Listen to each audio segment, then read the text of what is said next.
Um, Great pleasure in having Dr. Madhavan here with us today for our Thursday Colloquium. PRS is the name of the organization, but I must tell you this nugget that it was actually, they wanted to be called Parliamentary Research Services. But there is a law or rule in the country which says that you can't use the word parliamentary. And that is how this organization had to name itself PRS.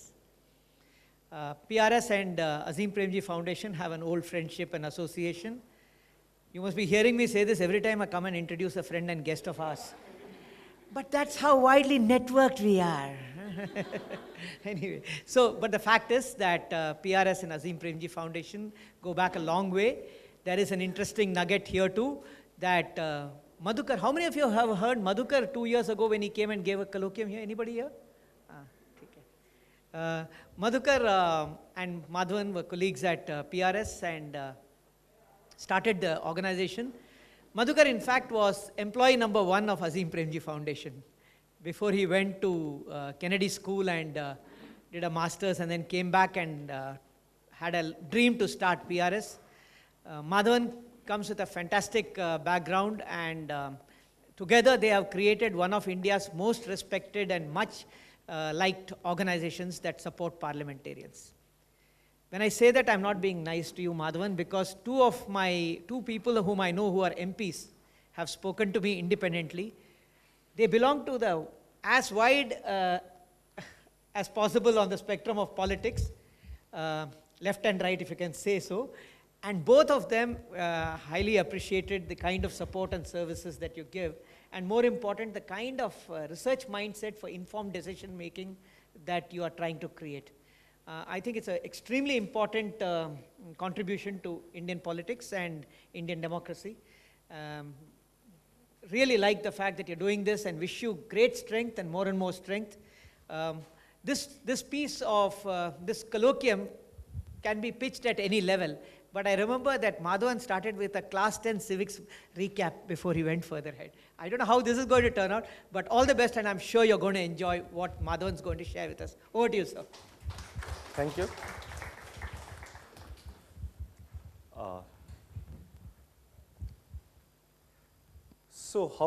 I believe there are 3 different schools right here. So how many of you are from the MA education? I'm just trying to get a sense of things.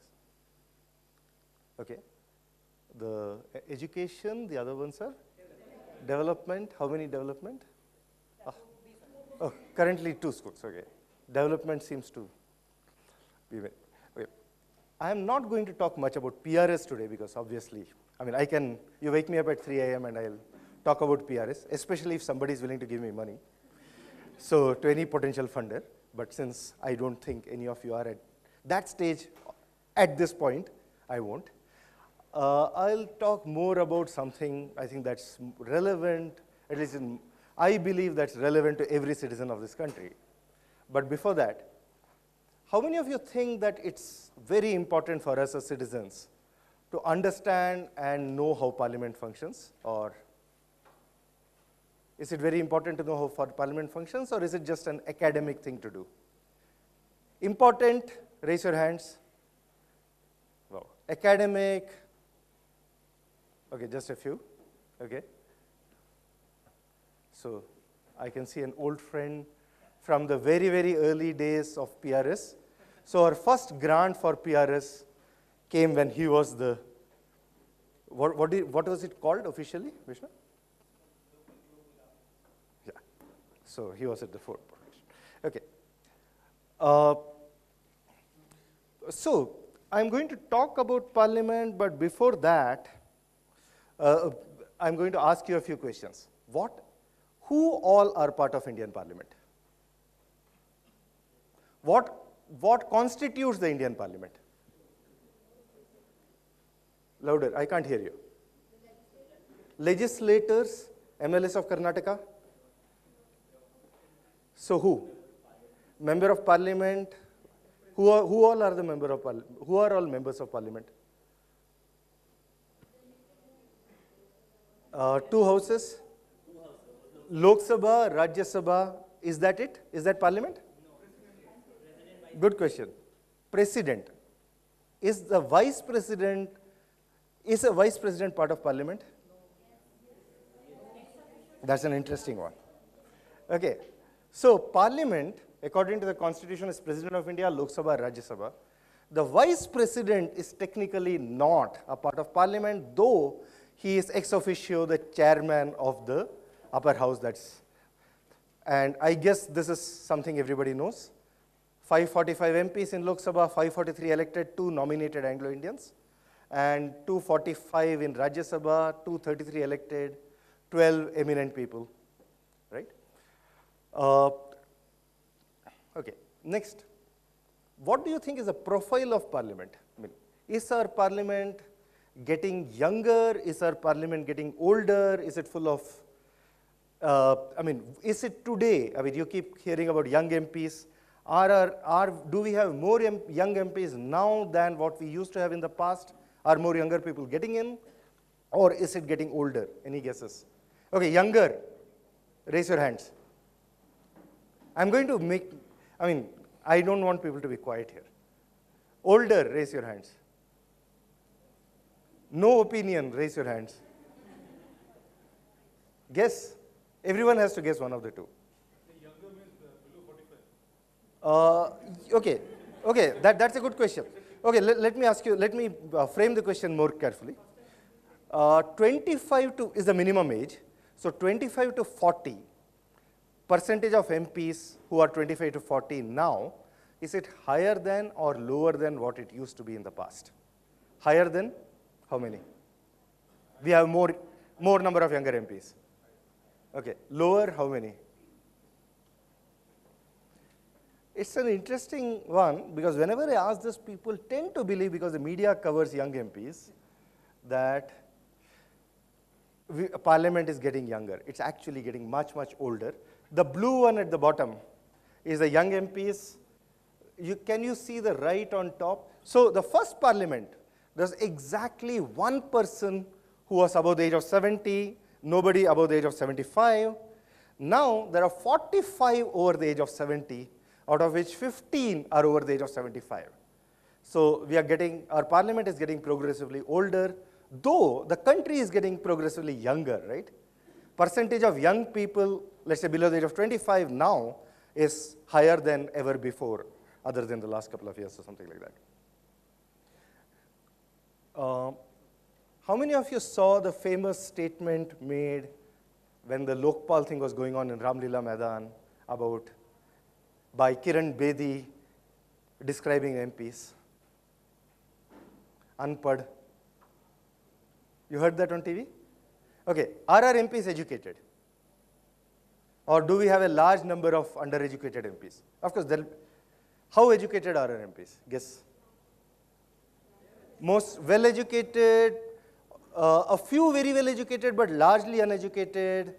What's the profile? Okay, what percentage of MPs have completed at least a bachelor's degree? Let's say have done an undergrad, completed. What percentage? Guesses? 40, 70, 60, 30. The answer is 75 actually. Okay. Interestingly, the first Lok Sabha, 23% had not done metric. Now it is 13. So this is how the education level looks like. The latest Lok Sabha, in fact, the under metric has suddenly taken a spike compared to it. It was coming down progressively low to almost nothing. You can see the bottom blue one. This Lok Sabha has a significantly higher number of people who don't have matriculation, which is 10th class, than before. But even this is much lower than if you see the first 3 Lok Sabhas. Okay. How many MPs, okay, I'll actually show you the next one because it's slightly, this is an interesting graph that we did, which can you guys read it? Okay, so this is political, so that is the first Lok Sabha. It is the profession of MP self-declared. So they fill in their forms, they say this is what our primary profession is. So that's what it's based on. Okay. This one, we got it from one of the Lok Sabha reports. This one is based on the affidavits that these guys filled in while standing for elections. Interesting to note that political and social service is about a quarter now, and the first Lok Sabha, and remember the first Lok Sabha is 1952, practically everybody came through the freedom movement. Almost nobody described themselves. It was something like 1% or something minuscule like that. Because at that time, everybody had actually said that they had a different profession. Lawyers, another interesting number. Lawyers was, in the first Lok Sabha, 36%. It has come down to something like 6%. So that's the profile. We keep talking about women MPs, right? Have you heard of the Women's Reservation Bill? Okay. What was it trying to do? 33% in Lok Sabha. Anything in Rajya Sabha? No. Okay. I won't go into that. There's a good reason that you cannot do it in Rajya Sabha given the type of elections we have. But 33% in Lok Sabha. What is the current number, percentage, roughly? Somebody said what? 10, 11 people are getting it right. Is it higher than before? Is the percentage decreasing or increasing? Louder, I mean. There you have your answer. It's improving slowly. Very, very slowly. It's a third of the 33%. Okay, it's at the 11% range. So that's the percent of women in Lok Sabha. So this is broadly how the Lok Sabha, currently the composition of our MPs is. Now I'm going to get into slightly more technical stuff. First, what is Parliament supposed to do? What are its functions? Legislative, anything else? They are supposed to make laws. Oversight of the executive, yes. Anything else? Discuss expenditure, good. And, well, budgeting, discuss expenditure, similar. So it's, I mean, in general, 4 main functions, 3 main functions, and the 4th, in a way, encompasses the other 3. They're supposed to make laws. They're supposed to make sure that the central government works well. They're supposed to allocate the financial resources of the central government as well as monitor that. And doing all this, they represent us. So that's the broad 4 functions. The question now is, how well do they do this? Okay, and how do they do this? So I'm just going to take a few minutes explaining to you what really happens. So Lok Sabha starts, and Rajya Sabha is similar with a couple of minor changes. So I'm going to take Lok Sabha and tell you the difference in Rajya Sabha. Lok Sabha starts every day at 11 a.m. and they meet till 6 p.m. Okay, what happens at 11? At 11, question hour happens. What happens at noon? 0 hour. And then there is a lunch break, and then they do the other legislative business and government business. Okay. What is question hour? And why is it important? Or is it important at all?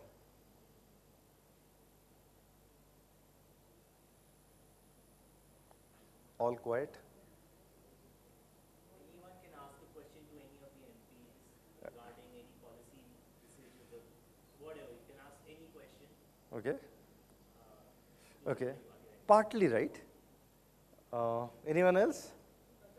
Not fully right, partly right. Huh. How?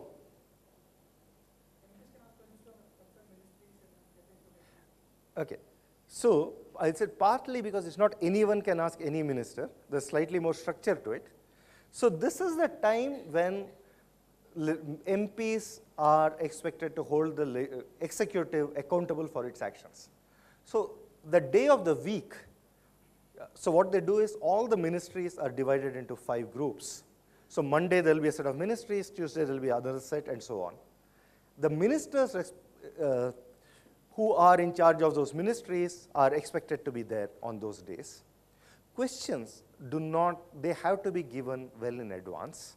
So the start questions which are asked, which are the orally answered, have to be given at least 10 days in advance. And out of that, there is a ballot, and 20 are chosen, and they typically manage to do only 6 or 7. The interesting part happens here, which is that there is a start question, which is given 10 days in advance. The minister has to give an answer. Okay. You guys have exams, right? Would you love to have the exam paper given to you 10 days in advance?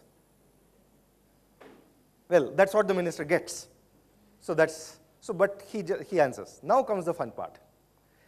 Follow-up questions, which are called supplementary questions, can be asked by any member after that. And the minister does not have advance notice of what's going to be asked. It has to be related to the original question, though. Who asks? Well, like in class, you raise your hands, people raise their hands. The speaker decides who can ask. The person who has given the original question always gets the first right to ask. So that person can ask. After that, it's opened up, and then typically they take a few more questions. So here, the ministers have to know their subject well, because when the question comes, they need to prepare and anticipate what could come, and they ask. So that's the accountability part. 0R. What happens in 0R?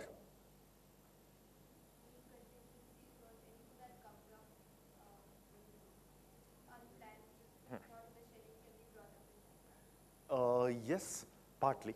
So 0R, actually at 12, another interesting thing happens just before 0R, which is, it's called laying of papers.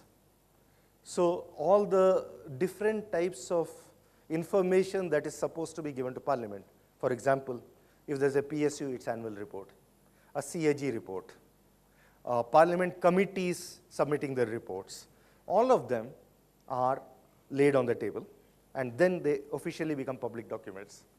And very important thing and very interesting thing for you to know is that once anything is laid on the table, it's off copyright. So you can use that without worrying about copyright law.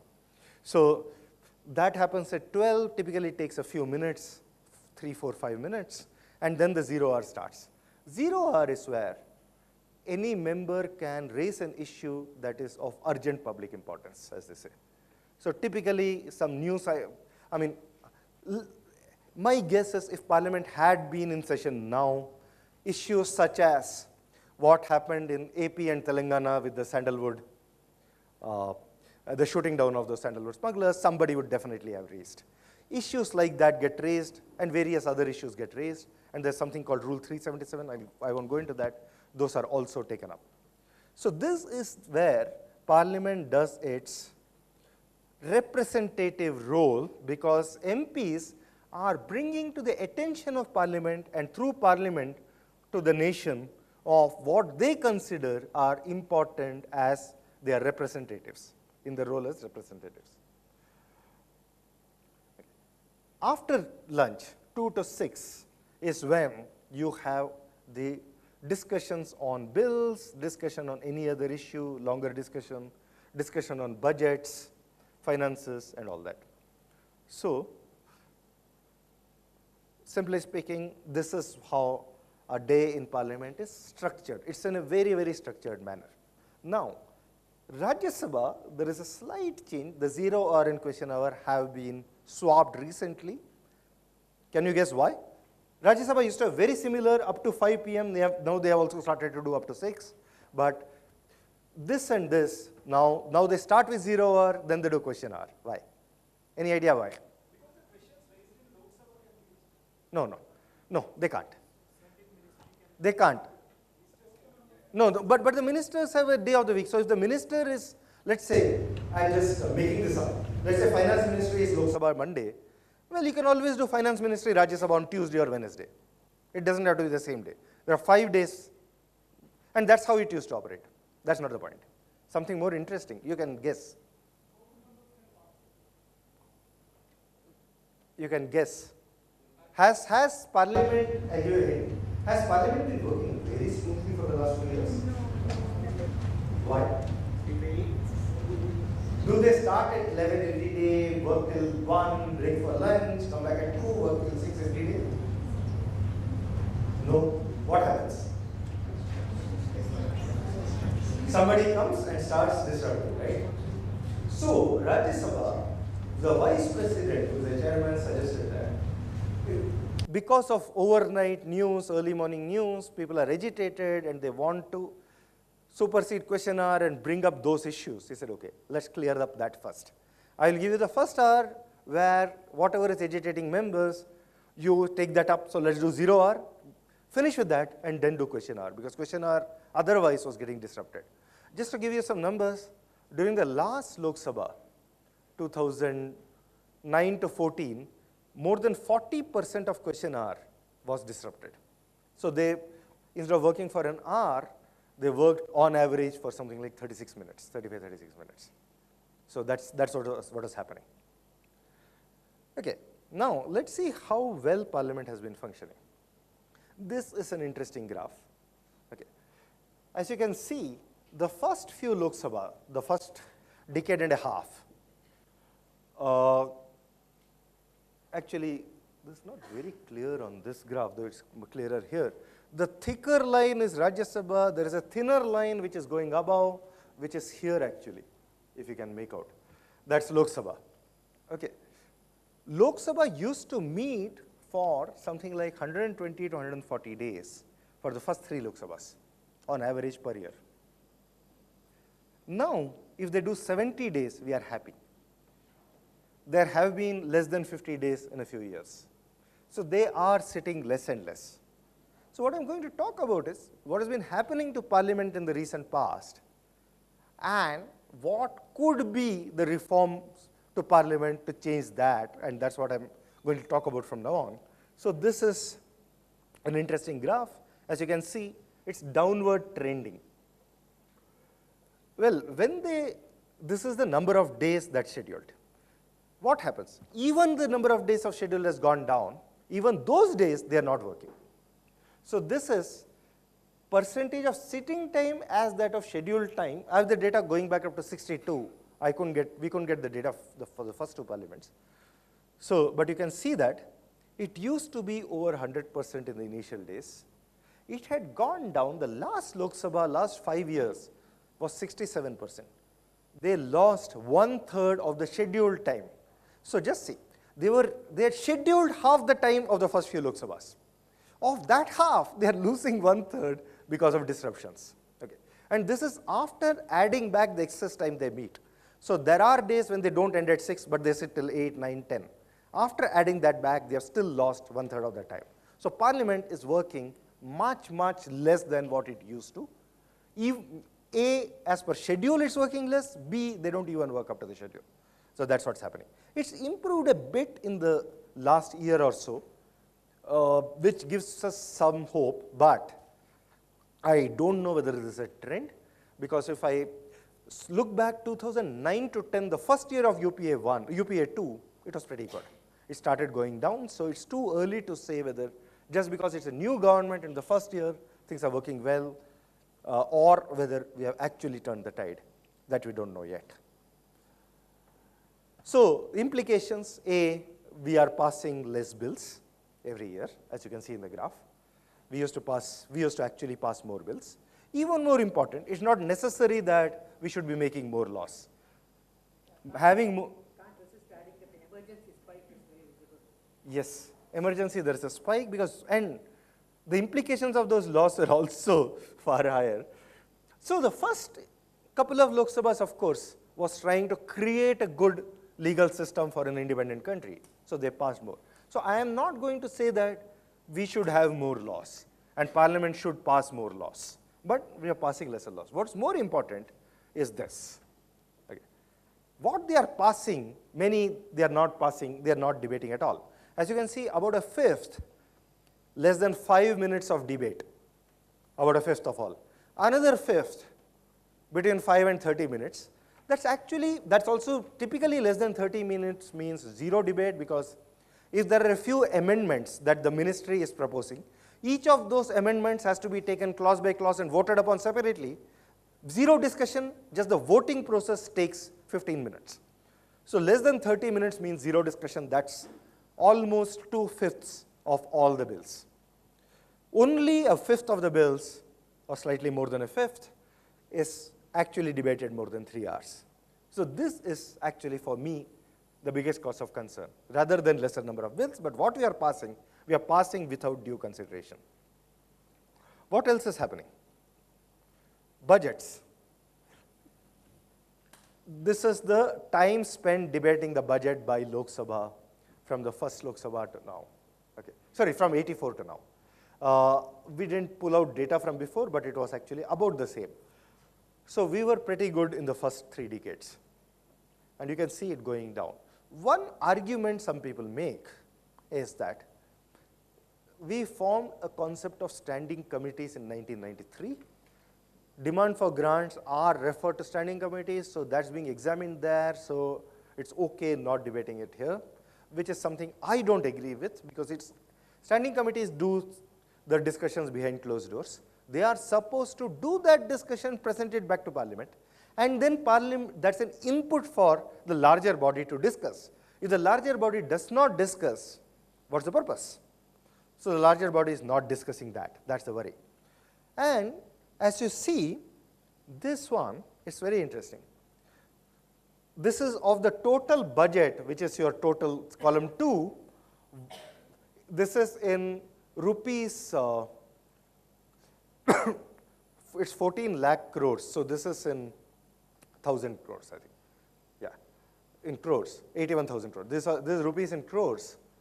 So the second column tells you the total, the third column tells you discussed. Guillotine means that they passed the budget for those demands with zero discussion. They just put them all together and said, okay, we are okay with it. Whatever so as you can see, look at this column. Okay, interesting part is even there are some which are slightly better, but look at the number of ministries discussed. It's just because that year they happened to discuss some of the larger ministries, so the numbers added up. They still did not discuss many ministries. So we are passing budgets, and 2004 and 2013 are very interesting years, right? So the government could get away with anything. Financial oversight, you can see what's happening to that. Parliament has completely abdicated its role of financial oversight. So that's what's happening. And I would say much of this is because they are spending lesser time because of time, both scheduled and disruptions, and I'm going back to that. And let's see. This is an interesting quote. Guess who said this? I'll tell you when. This came out in August 2012. A fairly senior politician said this. It's actually, he didn't say it. He wrote a rare op-ed. He usually doesn't write op-eds in the Hindu. And I have pulled this out from the op-ed. He justified obstructing Parliament. He said that when legitimate parliamentary processes are not available, obstructing Parliament becomes legitimate. Guess who said this? Any guesses? This was after the almost half the session of 2012 monsoon session was washed out after the coal scam came up, and they were demanding Dr. Manmohan Singh's resignation. Can you guess who said this? Well, someone got it right. Okay. So now when Congress obstructs, I guess the shoe is on the other foot, right? He really can't say much. Okay. So I don't know how many have seen this clip, but I thought this is an interesting one. Have you seen this clip? If you have, I won't play it. Once again, how does... I hope this works.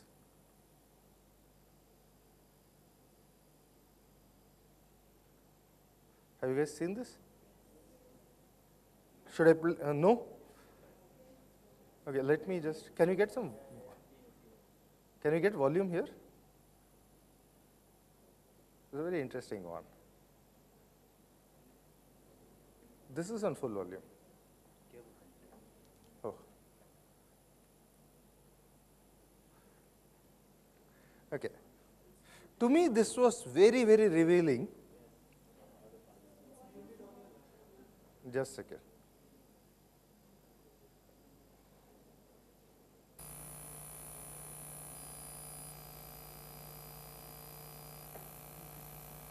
Oh, yeah.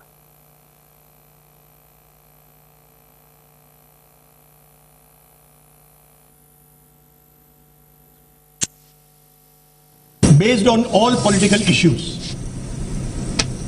So, today we'll have a political discussion on Rural Development Bill. Those on my left will speak in favor of the motion and those on my right will speak against it. And I want proper parliamentary behavior. So let's start. Thank you, Professor. Since 1960, we are trying to pass the bill for the rural development. And the structure of the bill is in the way. The structure of the bill is Okay, that is proper parliamentary procedure, right? So this was I'm not playing the whole thing because it's a minute plus, but this is an ad again by the Hindu. So, and it was played on TV. So they were playing on the fact that this is what public perception is coming to, which is really worrisome. Okay, I'll play a couple of more clips, since fortunately it's working. What we have seen is Parliament is not always like that. One second, sorry. Yeah, you know that I don't have too many more slides. So don't have to worry about me talking too long. One second. Where's the mouse? So, I just wanted to play a few short ones just to, how many of you actually have watched Lok Sabha TV, Rajya Sabha TV when it's on? You have, okay. Then I may not need to play this. So, do you want me to show this? Okay, better than my voice, right? Okay, I'll just show. So what we have seen is there are debates which are excellent, which are analytical. Various point-by-point rebuttals there by Abhishek Manu Singhvi, interjections by Arun Jaitley as well, a spirited debate and some of the best arguments one has heard in the Rajya Sabha all morning as well. Let's listen to a few of their interjections. कौन कमजोर कानून चाहता है और कौन संशोधनों के साथ उसको मजबूत करना चाहता है, आपकी मदद करने वाला. But are you setting a good constitutional precedent by saying, first under 253, we must enact a law which will dismantle the entire authority of the states in dealing with their own services. The authority to deal with state services can only be with the state legislature. The executive power can only be with the state government. The central government is a usurper. The central government is an interloper. Are we talking of anarchy? Just because it suits you? I would implore my friend that we are together on this. In a short time, short period, in a short-term expediency concept, please don't destroy institutions. There is a method in the madness what we have in India. There's a huge method. That method in the madness does not exist in our neighboring countries. These are systems which have endured the test of time. Jaitley pulls out an article of the Constitution, says that you're violating this, you're going against federalism. Singhvi is trying to put out some of those things. So there is thrust and parry. We see some of these debates fairly frequently. There are some, I don't know, have you guys watched the Omar Abdullah during the trust vote? There is an excellent example of how you can make a point. Sir, I am a Muslim and I am an Indian, and I see no distinction between the two. I see no reason why I as a Muslim have to fear a deal between India and the United States of America.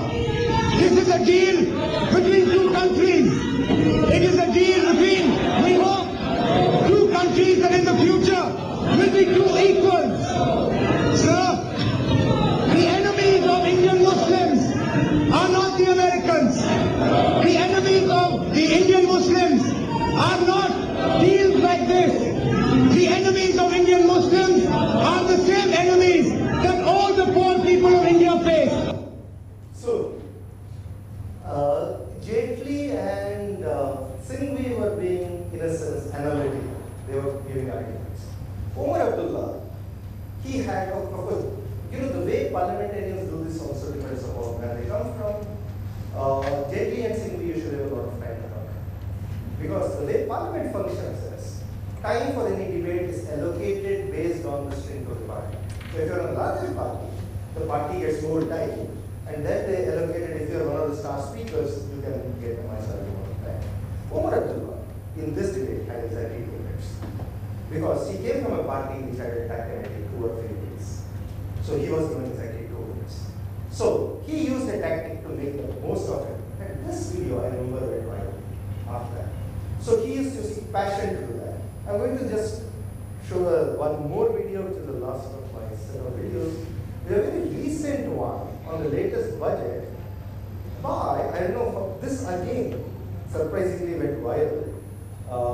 Hukumdev Yadav, Narayan Yadav. Have you guys seen that video? Some of you have? How many of you have? Okay, just a few. Okay. So, it's really interesting to see how this person uses his experience. महोदय, मैं अपने बोलने से पहले अपने दल के नेताओं को धन्यवाद देना है कि नहीं है। इसमें मेरे गांव की जो गरीब औरतें हैं उन्हें देखा था, मैं उन्हीं से पूछना चाहता हूं। अब तो बड़ी बड़ी बात करते हो, आगे दिन पीछे गए, गुरु से किया न है तब पछतावा होत क्या, चिड़िया चुग गई खेत। जिस समय गांव को देखना था, किसान को देखना था, मजदूर को देखना था, गरीब को देखना था, पिछड़ा को देखना था, दलित को देखना था, गांव की सड़कों को देखना था, गलियों को देखना था, कुआं को देखना था, आपने देखा क्या? आप तो देखते रहे कहीं। ये 2 हिंदुस्तान, एक हिंदुस्तान में 2 हिंदुस्तान आपने बनाया। एक है भारत, एक है India, that is called Hindustan. आपने बनाया ना। मैं आज भी कहता हूं, अगर मेरे गांव के किसी को उठावे, आंख में पट्टी बांध दे, हिंदुस्तान के कहीं भी, उड़ीसा हो, बंगाल हो, कहीं हो, किसान को लावे, गांव में आंख पर पट्टी बांध दे और एक बार इंडिया गेट पर उसकी आंख को खोल दे, उसको लगेगा कि हम स्वर्ग में चले आए, कि वैकुंठ में चले आए, कि इंद्रपुरी चले आए। इतना का अंतर है। मैं 1977 में एमएलए बन के आया, इंडिया गेट के किनारे पैदल टहल रहा था, एक बड़ी गाड़ी में एक बड़ा कुत्ता जा रहा था, वो अपने मुंह को निकाल के जी लपलपाते जा रहा था। मैं गाँव का आदमी खड़ा होकर सोचने लगा, कुत्ता जरूर कुछ कह रहा है। मैं एमपी था, कभी दिल्ली देखा नहीं था, मेरे अंदर से आवाज आई कि कुत्ता कह रहा है, क्या तू गांव का किसान, गरीब, मजदूर, पिछड़ा, दलित, तू क्या जन्म लेके करने आया है? तुझसे मैं सौभाग्यशाली हूँ। देख, मैं ठंड गर्म गाड़ी में बैठा हूँ, केक खाता हूँ, ऑमलेट कटलेट खाता हूँ, गद्दे पर सोता हूँ। तुमने देखा हिंदुस्तान, तुमसे अच्छा मैं हूँ। उस दिन मुझे लगा कि इस हिंदुस्तान के बड़े लोगों के कुत्ते भी मुझसे अच्छी जिंदगी जी के रहे हैं, और मुझे उस जिंदगी से भी बदतर जिंदगी जिलाने वाले कोई नहीं है, आप हैं। राज किया है आपने। मैं आंदोलन किया, जेल में गया, जेल में सराया। आज भी पूर्वा हवा चलती है तो आपके पुलिस की लाठी से जो हड्डी में चोट है वो कहीं ना कहीं दर्द करने लगता है।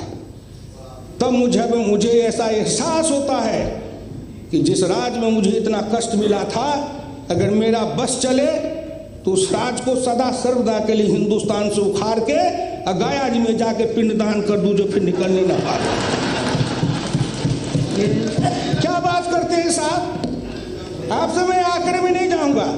आप योजना आयोग की बात कर रहे थे, मैं अपने गुरु डॉक्टर लोहिया की बात को आपके सामने मैं दिखाना चाहूंगा। मैं नहीं बोलता, मुझे तो उन्होंने दृष्टि दी थी।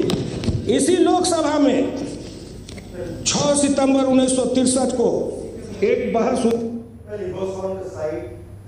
later on he takes numbers, uses data. So he speaks for about 30 minutes. And in a way, one of the best speeches, using humor to make his points, to make both political points and not just being analytical. So people use various tactics. For us as citizens, it's clear that we would like to have more of these, and we would like to have less of the Hindu ad. Right? So what should we be doing? What can be the way forward? What are the issues with our current parliament? So some of the things that we have been, I have been talking at PRS, we have been pushing for. Just a small diversion. PRS, in its mandate, we do not take a position on any legislative issue or any issue. So we are very clear, we don't make recommendations, we don't take positions. Anyway, we make this exception. When it comes to reform of parliamentary systems, we will push certain agendas. So that's where I'm coming from, and this is something that we have been thinking and working about for a few years now. So, first question. The basic question is, what can we do to strengthen parliament? First one is, okay, look at that data, it's interesting. This is the last 3 Lok Sabhas. You can see that almost every bill is passed without a recorded vote. Do you remember, have you guys seen the debates of the US presidential elections on TV when that happened? What was asked? They were asking I actually found not the last one, but the one before last, the Obama-McCain one, more fascinating, because that was the period when 2 sitting senators were fighting out. So there are 2 senators who were contesting, and one of them was, Obama was a senator for only a few years, McCain had been a senator from the 70s. So questions are asked like, McCain was even asked in the 1970s, on this particular issue, you voted in this way, can you justify it? Okay. So, every member of parliament is a representative of people from that constituency. He need not follow what some people in the constituency want. He has to vote his conscience, yes. But he should be able to justify to his electors why he voted something in a particular way. Because he is a representative, you have to justify that. Now, we don't have any information about how they're working, because everything is a voice vote, nothing is recorded. We don't have information on even whether they were present during the vote. Everybody obviously remembers the horrible gag rape incident which happened in Delhi, what's known as Nirbhaya, right? After that, the criminal laws were amended, made much stricter. There was a criminal laws amendment. There's a lot of talk about it. There was a recorded vote in that because some MP demanded. So there is a division and we know who voted. Out of the 540 odd people in Lok Sabha, guess how many people were present? How many people voted? No one voted against it because politically nobody could have voted against that. But how many people voted? Yes, out of the 540. 203. The rest were absent. Okay. So we should seriously, when an MP comes for re-election, that's the time, if you have these records, to ask him, why should we vote for you? You don't even sit in parliament. You're not even there when an important bill comes. So to do that, we should have recorded voting. I would actually say this does 2 things. One, it makes them more accountable to the citizens because they have to justify what they are doing. Second, it builds a track record of each MP on various issues. So you can, even if we have that data, there will be people who will be analyzing it. We can find out whether they're consistent over time in the way they vote on various issues. Now the problem with this is, you'll come back and say that, how does it matter? Have you heard of the anti-defection law? So, does an MP have a choice on how to vote? So, if the MP doesn't have a choice on how to vote, how does recorded voting matter at all? Because you know how he voted, or you know that if he was present in the House, how he would have voted because he didn't have a choice. Perfectly right. So, to me, the single biggest thing that we need to do is to get rid of the anti-defection law. Okay. Anti-defection law to me is wrong on so many levels. if you get back, I mean, I'm hesitant to talk when Vishnu is here about political theory, but somebody like Edmund Burke, have you guys read that famous, otherwise Google it up, Edmund Burke's speech to the electors of Bristol. Just do Edmund Burke, electors of Bristol, it's 1 page. Okay, in 1 page, you know a lot, you understand a lot of what representative democracy is about. It's a short speech. What he basically says is that you have voted for me, but I am not your delegate. I am not like an ambassador who has to represent a particular interest. I am a member not of Bristol, but a member of Parliament. I am there to do what is good for the country according to me and according to my conscience. To discuss with others, decide, and all of us to take a view. Okay. That concept goes completely against, I mean, here, the party boss decides you have to do so and so. So to extrapolate, why should we have members of Parliament? You can send 1 member from each party. The BJP guy presses a button, give it 282 or whatever. Congress guy presses a button, give it a weighting of 44, and that's good enough, right? Because everybody has to vote that way. So that's what this has led to. So to me, this is wrong on many ways, and it also, yeah. Of course, of course. Last slide is this one.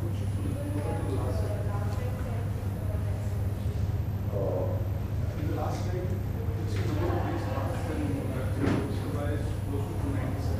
That is 2 bills a day in 145 days. In the 30 Lok Sabha. No. Over a 5-year period. Over a 5-year period.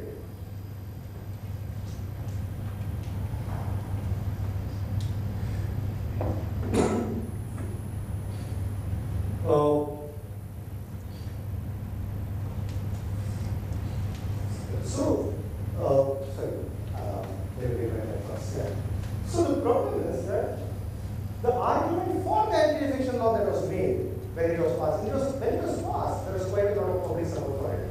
There were lots of party defections happening, governments are unstable, so it was supposed to build political stability. My argument is it doesn't. Because the last confidence vote we had was in 2008. We haven't had a no confidence vote after that. 21 MPs defined party is there. So normal issues. So if there is an issue regarding, let's say, Bangalore, and the MP from Bangalore is asked by his party to vote in a way which may be detrimental to the people of Bangalore, and it may also go against his beliefs, he doesn't have a choice. He will vote for it, because if he doesn't, he will lose his seat. He will be out of Parliament. But when it comes to the antitrust vote, you probably defy the party then because the other side is willing to pay him off. So it also, in a way, in a sort of unintended way, engenders corruption. Again, this time we have, in a way, we have a slightly different parliament than what we had for the last 20 years, in a sense. There is a party with full majority. But in the coalition era, it was sufficient, and today it's even easier, sufficient for the government to convince 5 or 6 persons who made parties. They did not have to, with their arguments, convince parliament. Today, they don't even have to do that. They just can send it in power. So in that sense, it weakens democracy because it reduces the necessity of putting arguments which can convince others and get them to your side. You now can just authoritatively say, you better do it or you're out of parliament. So, and I'll now ask you a question, which is, of course, one more point I just jotted down. Obviously, MPs have lesser incentive to think independently of issues because they don't have a free vote in any case. Guess how many countries do we share this particular law in the sense? Let me frame the question. If an MP votes against a party whip in the House, the MP is disqualified from the House. He loses his membership. That's our law. How many other countries have similar law? Anyways. 5 others have. And we are in extremely great, we are in good company. These countries are Pakistan, Bangladesh, Guyana, Zimbabwe, and Sierra Leone. Exemplary democracies all. Right? So we are, we say world's largest democracy, we are proud to be a democracy, and we keep great company. So to me, this is something that completely kills our democracy. This is something that we do partly, but we are filling a gap. Really, Parliament should be doing it. So MPs have absolutely no research support. They get a total of 30,000 per month to hire all staff. Okay. There is no common research pool either for individual MPs or committees or at the Lok Sabha or Rajya Sabha level. Just see the comparison. Each senator gets for staff $3 to $4 million. There's a variation depending upon the state, size, distance, etc. Out of which they typically hire something like about 60 people, out of which about 20 are researchers. UK much lesser. They have about 4 to 5 staff each, which is what you get in the UK for that sort of money. But also at a centralized thing, there's a Congressional Research Service, 700 people, Congressional Budget Office, 250 people. We have 0. We have a Parliament library which does reference, but hardly any research. Similar, go to Australia, go to Germany, go to France, I just put up the numbers. Almost all advanced democracies believe that the legislators, if they need to take informed decisions, need to have research support. It's a no-brainer, right? Well, we don't. So to me, that's the second. There are many other things related to that. We probably again unique in that we do not give them these office space. We give them the houses. Typically, in most places, people get offices, they don't get houses, they rent the houses. They get an HI. Here we give them houses, but we don't give them offices. So you can see where our priorities are. The other big problem, and you can see that one. Okay, is Lok Sabha in session currently? Is it in the middle of the session? Yes. So budget session of Lok Sabha started on the 23rd of February. It went on till 20th of March. When they took a recess, where the standing committees are looking at all the budgetary demand for grants, they are supposed to come back on the 20th of April. Is Rajya Sabha in session? Yes or no? Lok Sabha is in session. It's a break in the middle of a session. Is Rajya Sabha in session or no? Yes, no. How many people? Yes. How many people? No. How many? The rest don't know. Okay. So, Rajya Sabha also is, you can look up the proceedings on the 20th of March, last day. It ended with the deputy chairman saying the House shall be adjourned to meet again at 11 a.m. on the 20th of April. 2 days later, the government decided to prorogue Rajya Sabha, so it ended the session. Why? Because they wanted to issue the land ordinance. And they can't issue if both houses are in session. If one house is not in session, they can't. So, how does one block this? How does one help better planning? I would say that Parliament is supposed to be holding a check on the executive, not the other way around. Okay. So, the Parliament should decide when it meets. It should not be the executive which decides when Parliament should meet. If I had a choice to decide when my boss comes to office and sees whether I'm working or not, it's a brilliant position to be in, which is what we have done. Okay. So, because today Parliament session is determined by, it's summoned by the President, and as you know, the President acts on the advice of the Cabinet. So effectively, the Prime Minister of the day decides when Parliament is going. So MPs should be allowed to decide when to have a session, and not a majority. It should be a much lower number, because majority means as good as the Prime Minister. A significant majority. We should have an annual calendar of sittings right in the beginning, in which case it will be difficult. If once it becomes some sort of a tradition and a custom, it will be difficult to change that. Disruptions. You remember Mr. Jaitley's quotation which I put up. Various reasons why disruptions happen. Some genuine reasons. What is that? And we saw that a lot during UPA too, which is that the opposition parties would want to raise an issue. the government would not agree to that. How can the government decide that? The problem is that there is something called a business advisory committee of each house. They decide what issues will be taken up. It's an all-party committee. They work by consensus. And anyway, the strength is as per strength of the party in the house. By definition, in a parliamentary democracy, unlike the American system, the government of the day has more number of MPs in Lok Sabha. And therefore, they also command, they have the control of the business advisory committee. So they can decide that if there is some topic which is embarrassing to them, will not be taken up, or will be taken up under some innocuous rule.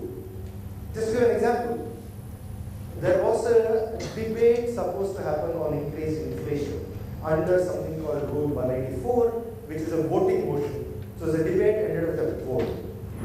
Government didn't want to do that because there are several parties in the coalition which may have voted against the government, and it's embarrassing to do that. They don't fall, but it's embarrassing. What did they do? They didn't let Parliament agree to that. Parliament was disrupted. After a few days, they all agreed to a particular motion. The wording is brilliant. It was something to the effect that this House urges the government to take all action to bring down prices of essential commodities. Who would object to that?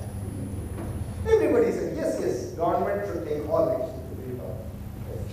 Okay. A vague motherhood statement voted upon.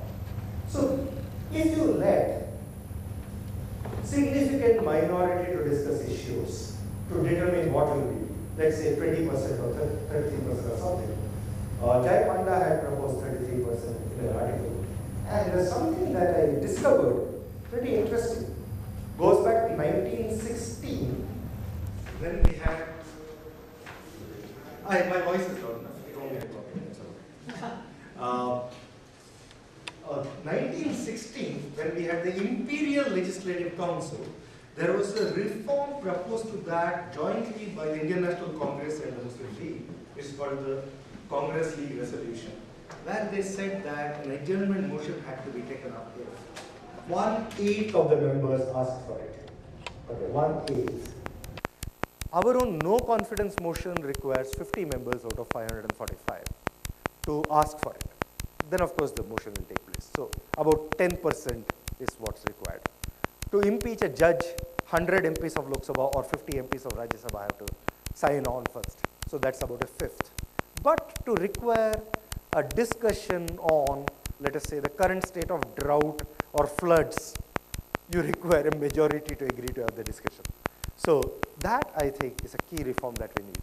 And of course, we should take action against disruptors after giving that. We should give more time. If you have more time, more discussions.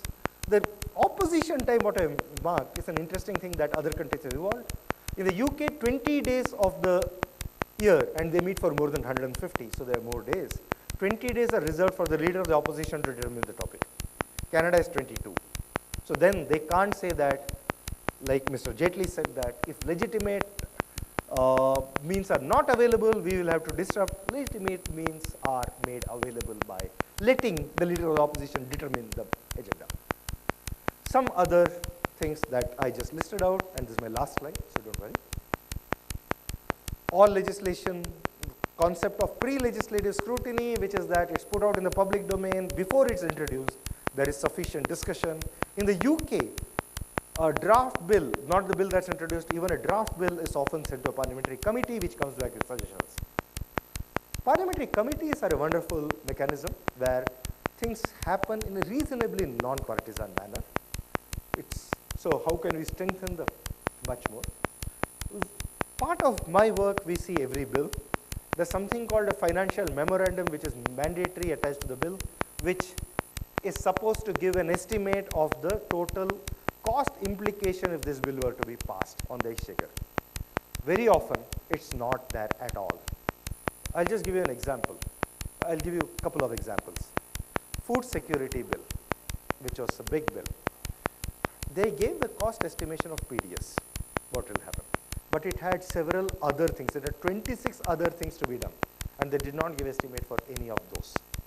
There is a bill now in Parliament which is giving certain rights to people with disabilities And the financial memorandum says that it is not possible at this time to estimate how much it will cost. To make a decision whether to do this or not, obviously costs need to be done because the total amount of funds Available to both the central exchequer and the state exchequer is limited. You're always making, there's an opportunity cost to do anything. And for a member of parliament to take an informed decision, they should know the opportunity cost. They should know the cost involved. The other thing is the judicial impact analysis, which Law Commission has been talking about for a while, but nobody has done it. Will this law lead to higher litigation? Do we have the ability to handle that? That's sort of a question. Many more. Do we have the administrative capacity to do that? I mean, just an example. There was, I think it was the Sexual Harassment of Women at the Workplace Bill, which required, I think, 1 or 2 people in each district to be nominated as some officer, some protection officer or something.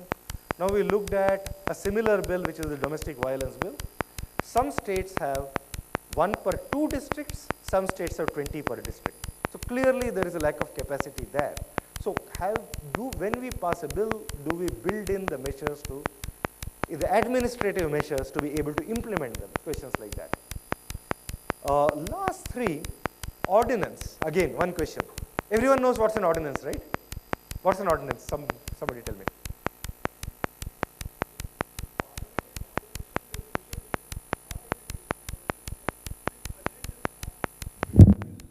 Becomes an act. Becomes Becomes an act till the parliament comes into. Yeah. 6 months. There's no 6 months, it is 6 weeks. 6 weeks. It is 6 weeks from the first day of the later of the 2 houses. Okay, when it lapses, if parliament doesn't pass an appropriate bill. Yes. Okay. Why do we have an ordinance, concept of an ordinance? In case of emergencies. In case of emergencies, in case you need an urgent law and parliament is not in session, what do? So you have given the executive the power to do that. Okay. There is an urgent case to be decided. Supreme Court is on vacation. Can the Prime Minister of India decide that case? Why not? Well, if Parliament is not in session, he can make the law. Why can't he pass that case, decide that case? Okay. Do you know how many countries have the concept of ordinance other than India? I mean, there are lots of democracies in the world today, right? How many democracies have this whole concept? Total, 3. Okay, India is one of the 3. Can you guess the other 2? Once I've said 3, it's easy to guess the other 2. Pakistan, Bangladesh. Pakistan and Bangladesh. You know why? Can you guess why? Sister democracies. The concept of ordinance was invented in 1935 Government of India Act, where basically they said that we are letting you form legislatures, but if your natives don't behave, Viceroy will make law. I mean, effectively that. And if you look at that section and our ordinance section, except for a few word changes, instead of Governor General, it's written, I think it's 43 or 45 or something in the Government of India Act, 1935, and this is 123. It's almost verbatim the same. Okay. So we seem to have decided to continue with it. And interestingly, in the Constituent Assembly debates, Pandit Nehru was against this, but when he was a Prime Minister, he averaged about 8 a year. Okay. Then a couple of more concepts. There's a concept called shadow cabinet, which many countries have, the UK has, Australia has, where the opposition forms a cabinet, which is given much more access. So somebody is following finance ministry, is the shadow finance minister, so he's a point person for the opposition to hold the government accountable. And they are also, so the PM questionnaire is an interesting concept again, because now each minister has a questionnaire, but who is going to see the whole, which is the PM's responsibility? Who is going to see the interaction? So if there is some action to be taken, policy to be taken, which is multi-ministry, so items like that, the PM questionnaire is designed to do that. The UK has that, where the PM has to defend the action of the government. So with that, I think I've exceeded the speaking time, but we still have some time for more questions, etc. So that's the contact. If you want to follow Parliament, we do 4 to 5 weeks a day, more than that, we'll be able to track that.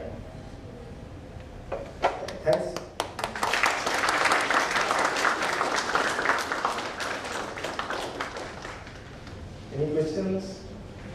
Are you prepared? Yeah.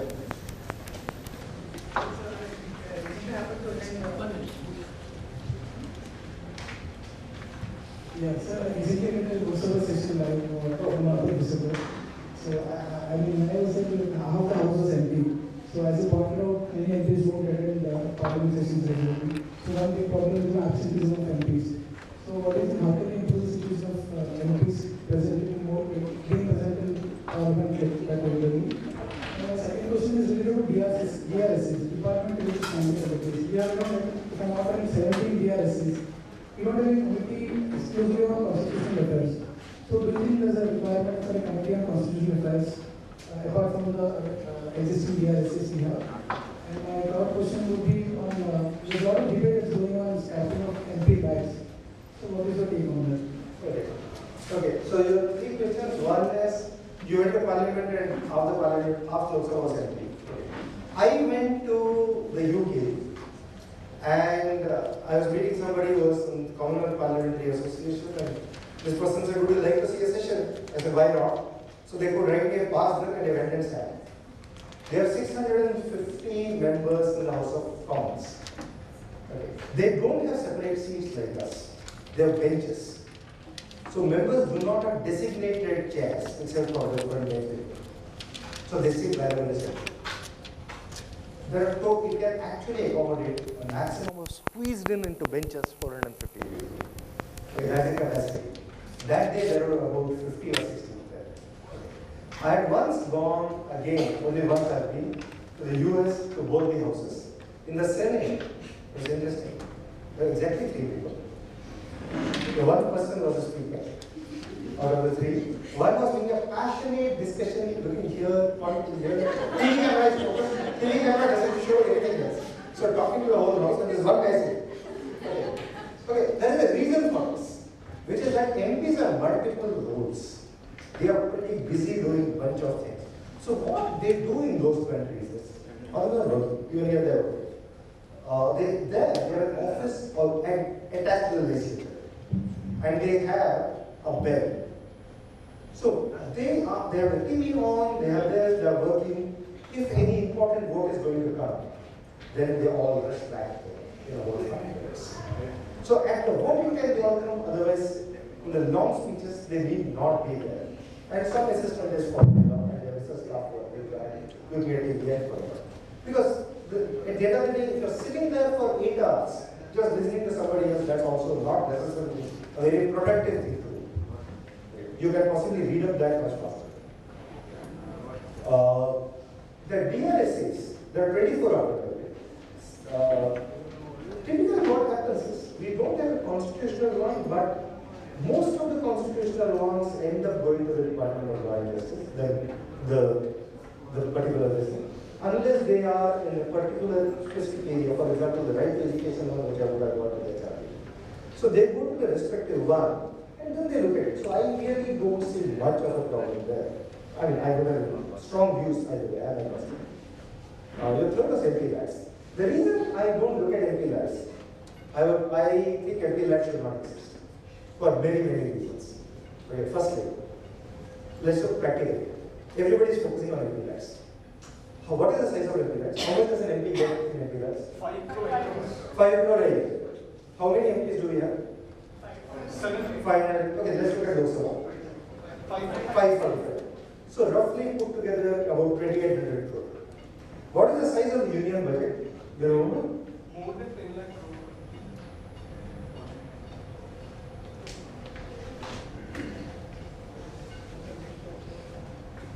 Okay, this is a voted budget, 14. Actually, the charge put together, okay, let's look at the voted. It's about 14-15 lakh crores. Okay. Let me ask you something. You have 14.5 lakh rupees to invest on one pocket. You have 5 rupees to invest in another pocket. Which are you bothered about? Would you ignore the 5 rupees or not?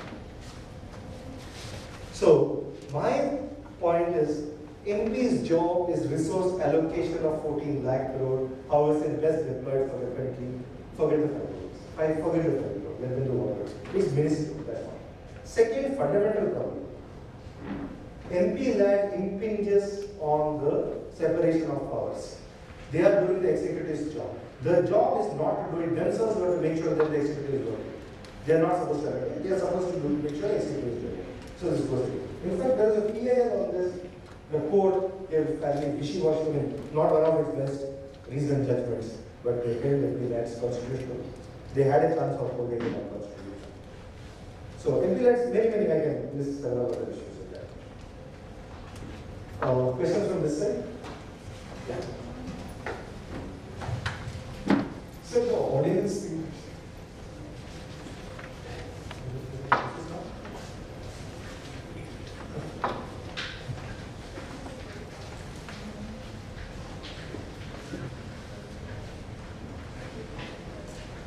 So the audience thing, actually, when you said we have to do away with audience, so many countries have this provision. Even United States has this, like, president can veto any case, like when both the officers are in dead or Republican Democratic Party. So they, president has a veto thing to push on anything, but don't we?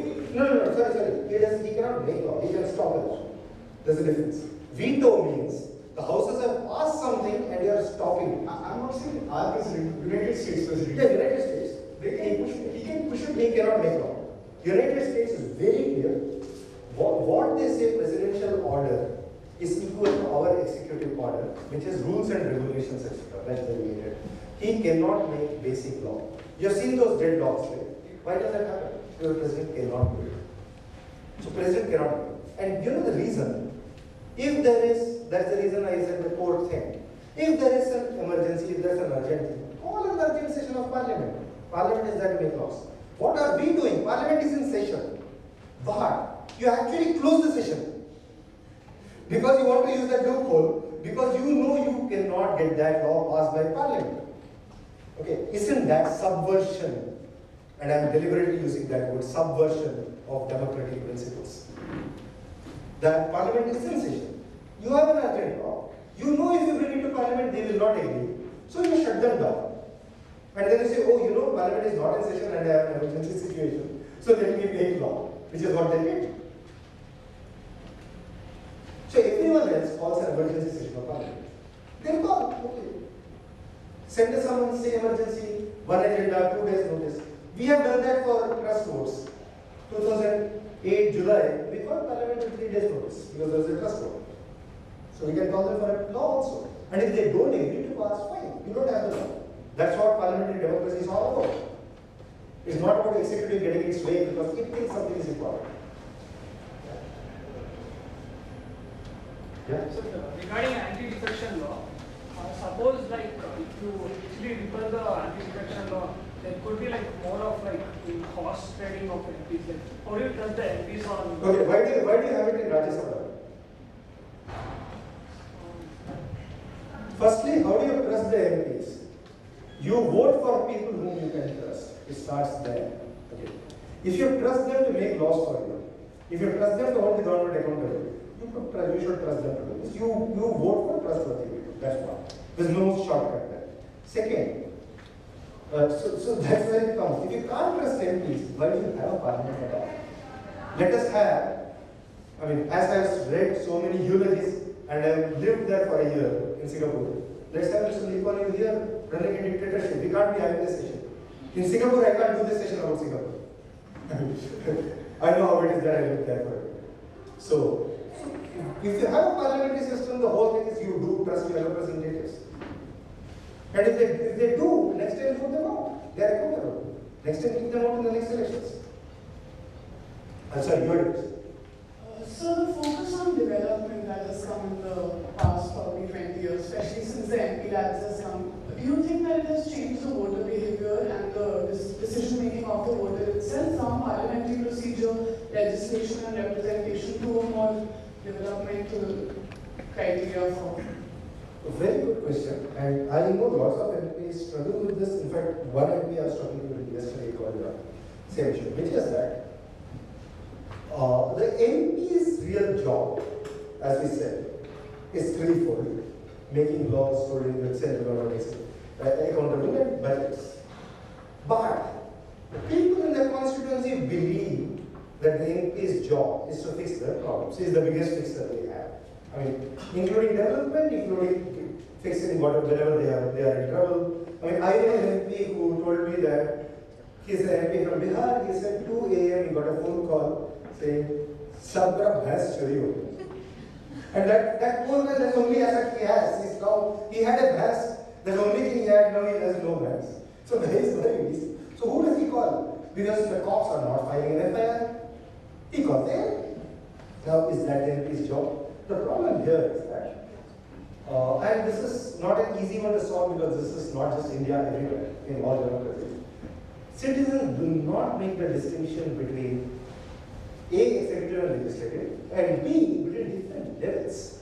So you have potholes, you vote against the MP. That is the job of the corporator, the BBMP guy, not whoever is your local MP. If it is state level laws, it is the MLA. If it is central laws, it is the MP. How many voters make that distinction and they vote? They don't. So MP has no choice because otherwise the MP will not get re-elected. So MP has to do the job of the corporator. Milne Devra, this is something he told me. He got a call from one of the rich, posh South Bombay buildings one summer. There are monkeys in our balcony. So he said, "What do they expect me to come in the net?" And I mean, what am I supposed to do? So these are the sort of problems that MPs are asked. So there is a greater focus, and in a way, it's not a healthy thing. And MP lacks pushes towards that idea. So we should make the distinction, and I don't know how. I actually don't know how you create greater, because you can have an individual citizen awareness, and that's not an easy one. To say that for these things go to the corporator, for these things go to the MLA, for these things go to the, and change the incentive structure for the representatives.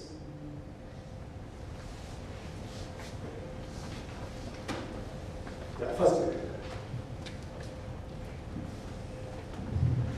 So, this question is, the voting of the bills that was done in the parliament, when you talk about keeping a record, did you actually keep a record? Did they actually keep a record? I'll tell you what happens. I got it. So when a vote happens, any vote, typically what happens is, the speaker, it's a motion. Speaker says, all those in favor say aye, all against say no. So first some people will say aye, then no, the speaker hears, is aye more than no. If aye is more than no in the volume, speaker says, okay, the ayes have it, it's over. At this time, any MP, anybody there can demand something called a division. When they say division, then they actually, it's called division because in the British Parliament they physically walk out into the office. Now we have British Parliament still they walk out into the office and they do that for every year. We have buttons and we still don't do that. So what I am saying is at least the final vote on a bill, the last vote, have it a division and make people press a button so that we know how to press the vote properly. My question is a bit different. Do they actually record whether a specific MP said yes or no? Yes, that's what counts. So when the guy presses the button, that button, he is sitting in his seat, it's connected to him. So if you look at next day's proceedings, when the proceedings come, it will actually give each MP and how he did it. So it will actually give the list of people who say yes, the full list of people who say no, full list. So from that list, it's in the permanent parliamentary records. Probably that's why in Britain they have to walk out Britain, because they don't have seats, and they are following a 300-year-old, 400-year-old legacy. There's a guy who's counting them and all that. Britain has some weird systems like when a speaker is elected, he's literally dragged to the seat and he protests. Because that's tradition again, because in the 16th century, 15th century, the speaker was representing parliament and of course the king was powerful.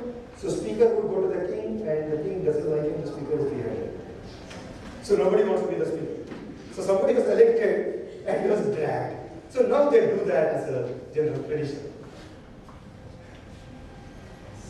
Sorry, somebody had that question first and then. Thank you, sir, for coming and this talk. All those reforms that were suggested were taken, but I was wondering how or what are the underlying expectations that you have, and because reforming myself is not an easy task, and I will not take it. If I am an MP, I will. It's a human tendency, basically. Have you heard of the right to information? Yes. How did it happen? Self-goal. So they occasionally do a self-goal in a moment of weakness. So the thing to do, why would the executive agree to RTI? So the thing to do is to keep making it, create public pressure. At some time, something will give. That is the idea. So it's a mixture of public pressure, a mixture of judicial pressure. So we have seen a lot of evolution in our system. So our purpose is just to push it. I'm not expecting anything to happen, let's say in the next year or two.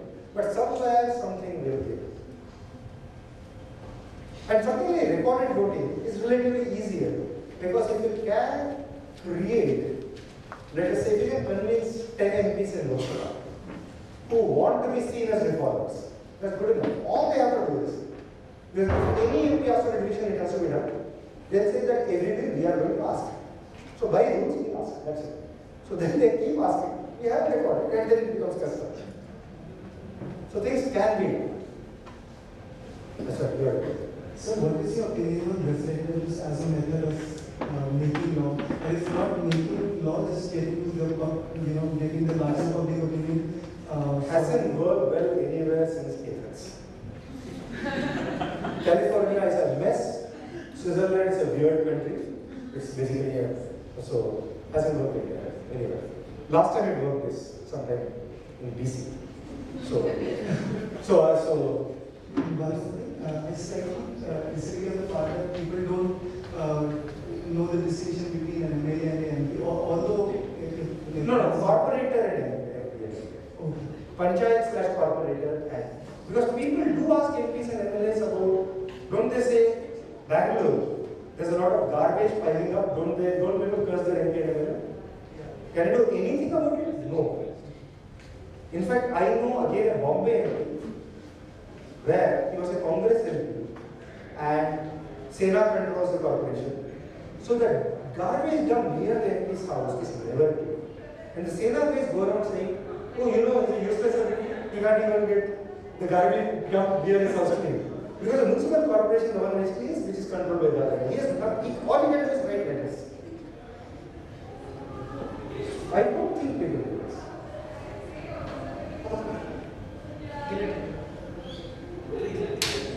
Okay. Thank you.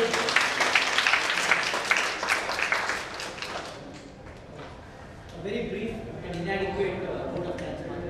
I think it was a fascinating session and I speak on behalf of all those present here. I think it was fantastic.